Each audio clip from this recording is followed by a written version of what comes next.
Tally chapter 91 TDL session है जिसमें हमने एक मेजर प्रॉब्लम का सॉल्यूशन आपको दिया है।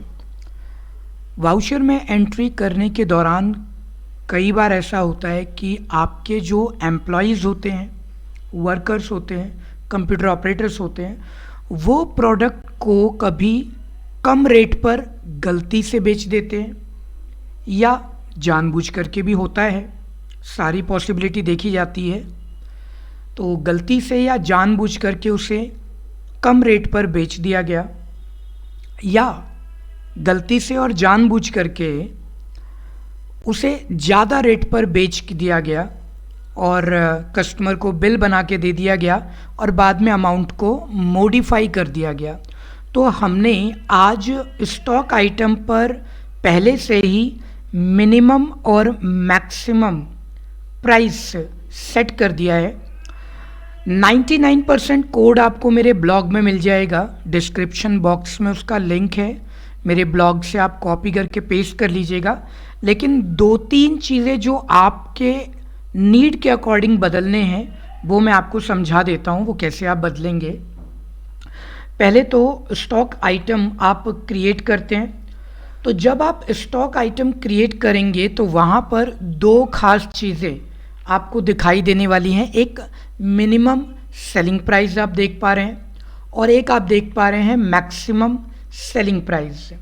मैंने यहाँ पर एक प्रोडक्ट रखा, जैसे कि कंप्यूटर मान के चलते हैं, और यहाँ पर उसको पीसेस में दिया गया, प्राइमरी रखा गया। मिनिमम प्राइस इसका 15,000 रखा गया और मैक्सिमम ऑफ 20,000।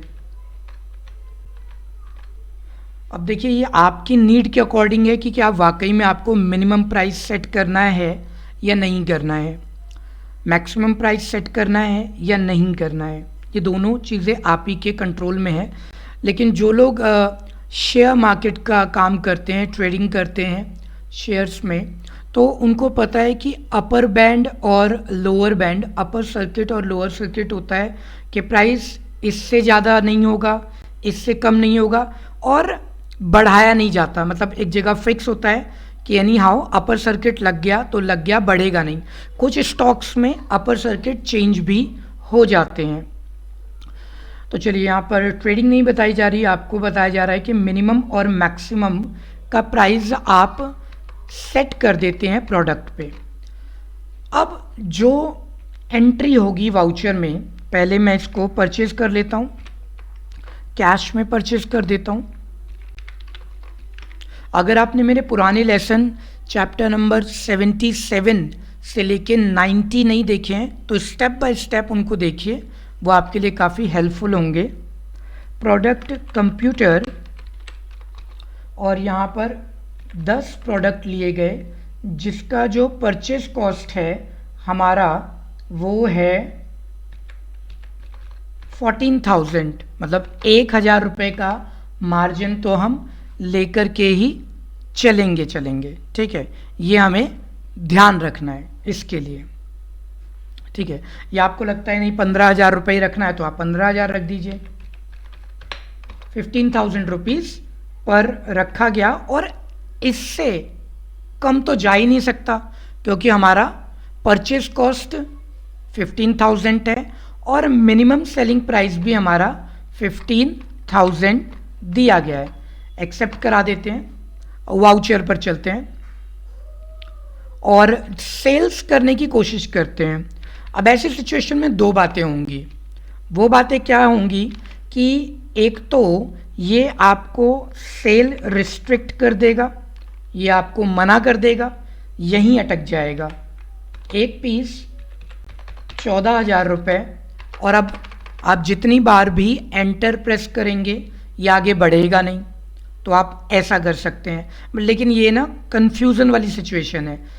अभी ऑपरेटर को पता ही नहीं चल रहा है कि आखिर गड़बड़ क्या हो रही है। ज़रूरी थोड़ा ना है कि वो जानबूझ करके कम रेट में बेच रहा है। ठीक है, गलती भी तो हो सकती है, लेकिन अब उसको समझ नहीं आ रहा कि ये क्या हो रहा है। तो आपको जो टैली का टीडीएल का कोड आपने मेरे ब्लॉग से कॉपी करके पेस्ट किया है उसमें थोड़ा सा बदलाव कर दीजिएगा। लास्ट में ना आपको सिस्टम फॉर्मूला दिखाई देगा, जब आप जाएंगे तो आपको सिस्टम फॉर्मूला मिलेगा आखिरी लाइन में।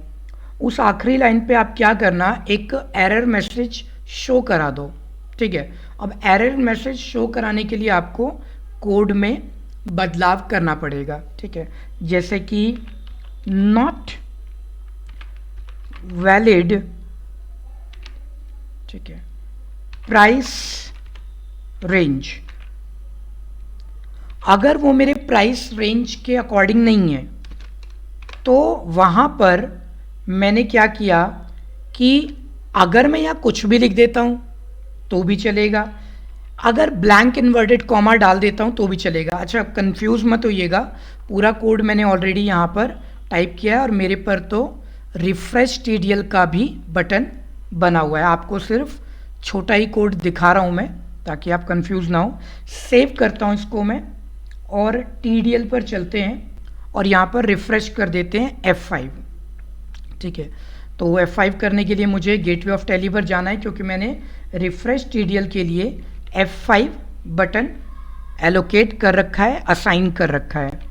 वाउचर पर सेल्स करते हैं कैश सेल्स और हमारा प्रोडक्ट है कंप्यूटर।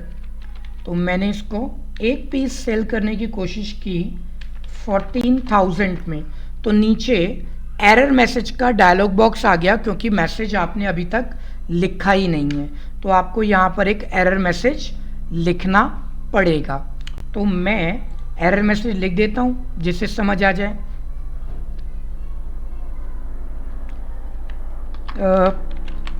Price is